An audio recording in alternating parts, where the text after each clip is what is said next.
Hola hola, on se retrouve dans cette nouvelle série de podcasts qui est composée de 8 épisodes dans lesquels on va voyager à travers le cycle de la Lune et se reconnecter à chaque phase et à son énergie propre. Aujourd'hui, donc, on se retrouve pour le 3e épisode dans lequel on va parler de l'énergie du premier quartier. Donc, à ce moment-là, la Lune, elle est éclairée de moitié. Donc, elle est moitié sombre, moitié lumière. Et ça nous amène à un besoin de rééquilibrer les choses, de faire le point entre nos ombres et nos lumières, entre nos peurs et nos envies d'avancer. Et du coup, qu'est-ce qui se passe quand on ne fait pas cette mise au point-là ? Eh bien, c'est qu'on fait preuve peut-être de rigidité. On suit un plan d'action qu'on a mis au départ et qui n'est pas adapté à nos besoins du moment. Donc, on fonce tête baissée sur quelque chose qui ne nous correspond peut-être plus. On ne prend pas en compte les aléas de la vie qui viennent s'ajouter et qui peuvent peut-être perturber notre besoin, notre plan initial. On peut rester bloqué sur une problématique qui n'est peut-être pas la bonne et mettre le focus au mauvais endroit. Ou alors on peut avoir du mal aussi à y voir clair, à trouver une solution pour dépasser nos peurs, pour passer au-delà de ce qui nous bloque et ce qui nous empêche d'avancer. Donc c'est en ce sens que on a tout intérêt à faire une mise au point, à se remettre en question sur le point de départ et là où on en est aujourd'hui, pour pouvoir justement observer vraiment, concrètement, nos peurs, nos blocages, nos croyances, à aller au fond des choses en profondeur pour venir les déconstruire et les dépasser, les remplacer et mettre de la lumière sur tout ce qui est enfoui en nous et que peut-être qu'on n'osait tout simplement pas voir avant. Donc, tout ça, ça va nous permettre de venir réadapter nos actions, de venir les modifier pour qu'elles soient plus justes et donc avancer dans la bonne direction, en tout cas la meilleure direction pour nous à cet instant précis. Et du coup, c'est grâce à cette phase qu'on va pouvoir apprendre à faire preuve d'adaptabilité face aux événements de la vie, tout en sachant garder une structure qui soit soutenante. Donc ça veut dire quoi ? Ça veut dire qu'on a une structure de base établie qui nous amène une certaine sécurité, une certaine direction à suivre. Et là, en fait, cette phase-là, et notamment grâce au rythme de la Lune, par rapport au journaling, etc., ça permet vraiment d'apprendre à faire preuve de souplesse, un peu comme l'exemple du chêne et du roseau. Le chêne qui est qui a cette rigidité, qui est là, qui est sage et qui est ancré, qui est stable, cette stabilité. Et en même temps, l'énergie du roseau qui a cette souplesse ou qui vient nous dire, en fait, il y a des moments où il vaut mieux plier un peu pour que les choses se passent au mieux.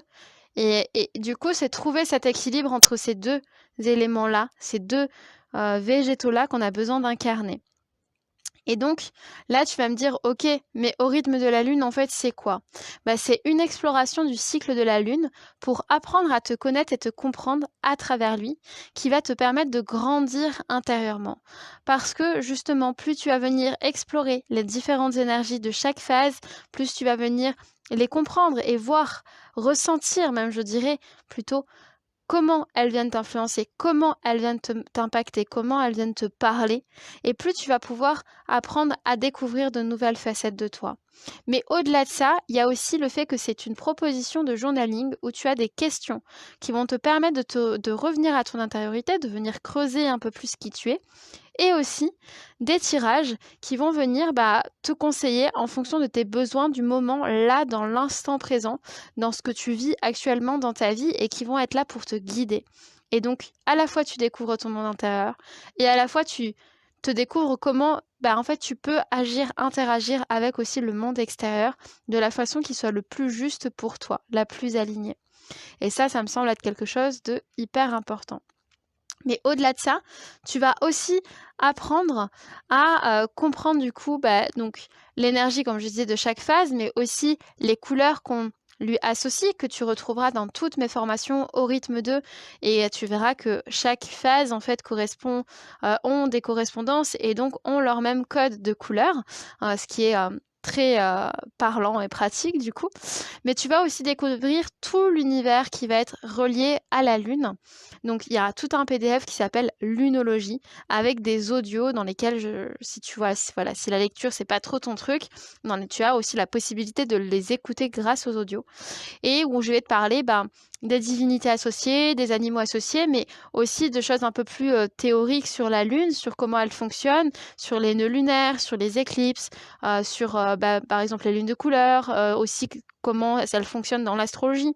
Par exemple, la nouvelle lune en tel signe, quelle idée ça peut te donner, quelle première idée ça peut te donner, aussi pour les premiers quartiers, pour la pleine lune, le dernier quartier, des choses comme ça, pour t'aider à avoir un premier aperçu et pour pouvoir toi-même venir à ne plus dépendre de l'extérieur pour comprendre certaines choses par rapport à la lune et par rapport à quand on te dit ok là c'est la nouvelle lune en poisson, ok mais je sais pas ce que ça veut dire, là au moins tu auras ce premier truc d'avoir une idée de ce que ça peut être en fait et de ce qui peut s'y manifester.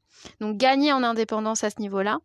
Et aussi, du coup, je vais te parler, par exemple, du calendrier celtique, qui est donc est régi par les 13 lunaisons dans l'année, comment elles se positionnent, qu'est-ce qu'on y retrouve comme énergie, etc., etc. Il y a aussi, du coup, les esbats, qu'est-ce que c'est, finalement, etc. On vient creuser plein de choses. Enfin, voilà. Je vais pas tout détailler, mais vraiment, il y a plein de choses que tu peux venir découvrir dans ce PDF-là et dans cette formation qui est au rythme de la Lune. Et donc voilà. Donc voilà pour ce podcast et j'espère que du coup ça te plaît, que tu trouves tes marques et que tu suis le challenge avec nous. En tout cas, ça me ferait vraiment plaisir. Et donc n'hésite pas à nous partager en commentaire peut-être les plans, les ajustements que tu as fait dans ton plan d'action, là où tu as eu besoin de mettre un peu plus de souplesse, d'adaptabilité. Et aussi, voilà, à dire si ça résonne en toi ou pas. Et à partager aussi, pourquoi pas, ce podcast autour de toi pour que les personnes puissent suivre la continuité du challenge avec nous. Et ça serait vraiment top. Voilà, sur ce, je te fais plein de gros bisous. Je t'envoie plein d'amour, plein de soutien. Et puis, on se retrouve à très vite pour le prochain épisode.